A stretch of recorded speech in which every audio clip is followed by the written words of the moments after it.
I'm trying to remember how I said it.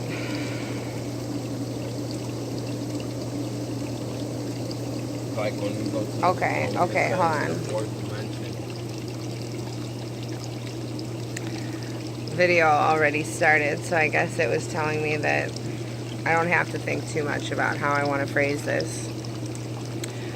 The idea is that a lot of us wonder when we see somebody else shining here, when we see somebody else navigating the challenges of this world, it might appear easy. Lots of people struggle.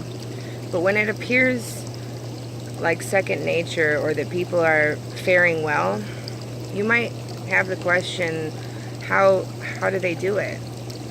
And Spirit just came to me and said, like, it's kind of like this.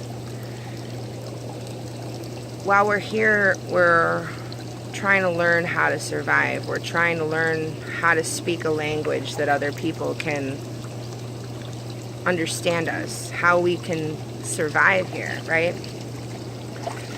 And we think about money, and we think about, you know, how we get the things we need to sustain life, just to have a warm bed to sleep in, to feed our families.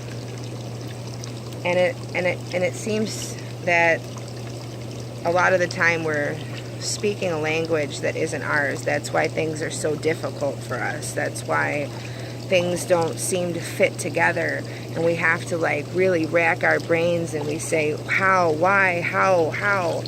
And the realness is that we've been speaking a language that is not native to us. Capitalism, finances, the fact that paper money made from desecrated sacred forests is what we cast value on and accept as a society that this is what has value.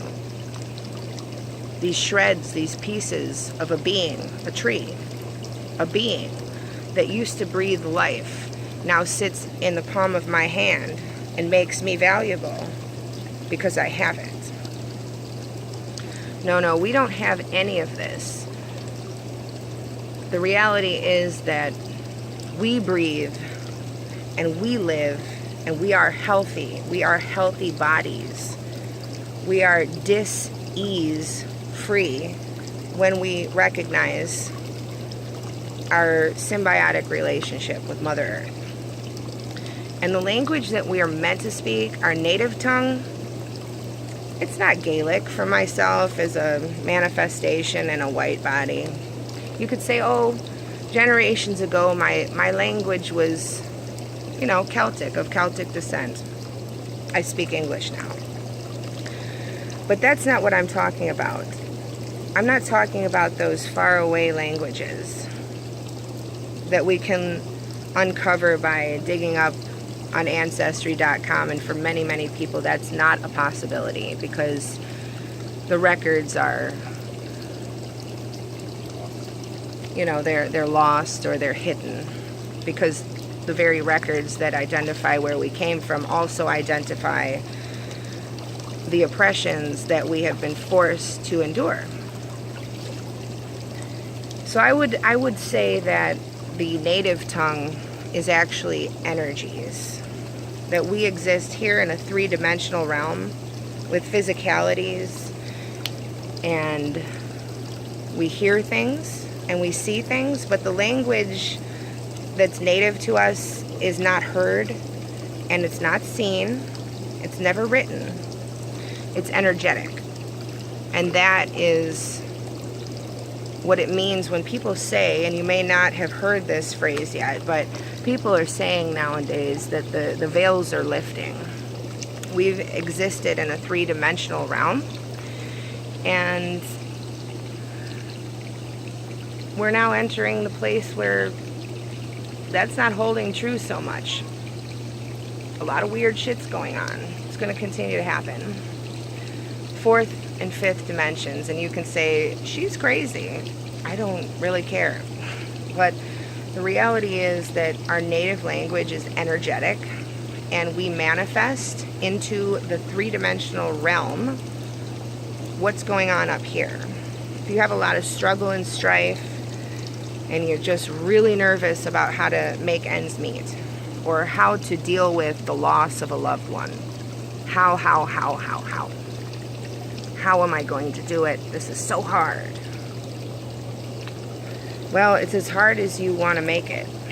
If you just give it all up and realize that in letting go, you actually remember who you are.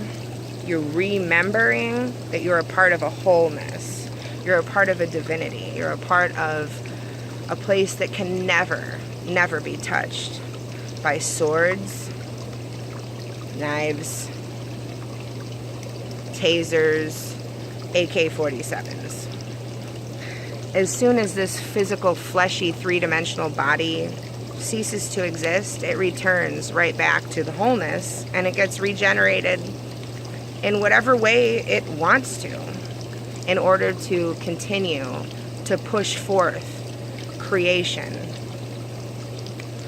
But that's a whole nother can of worms. What I'm basically trying to get at is start to speak your native language.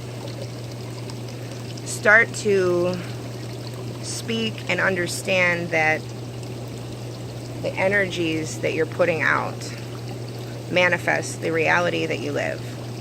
And if we get used to speaking this language that is actually going to come quite easy once you open yourself to it, then when we get to that fourth dimensional realm and the fifth dimensional realm, we won't be fearful.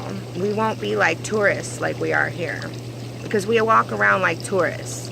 We don't know how to deal with one another. We don't know how do we get the currency that gets me the food that I need. How do I get enough of it? How do we work here? How do I survive here? We're acting like tourists. Act like who you really are. And when you get to familiarize yourself with the native tongue, and when we do enter, those veils really do completely dissipate, like clouds in the sky. You're looking at a clear sky now. You're in a different place. You realize, oh my God, this is my home, and I've been working on this for a while. So I'm speaking that language fluently. We'll be ready. Prepare yourself. Prepare yourself, because we've got a little time left. Prepare your families. Hold them in love. Meditate with them. Laugh, sing, dance with them. Because that's what this three-dimensional realm is for. Lots of spirits stand in line for a whole long time to be able to come and sing and dance here and see themselves. Enjoy that. Enjoy it. Love. Woo.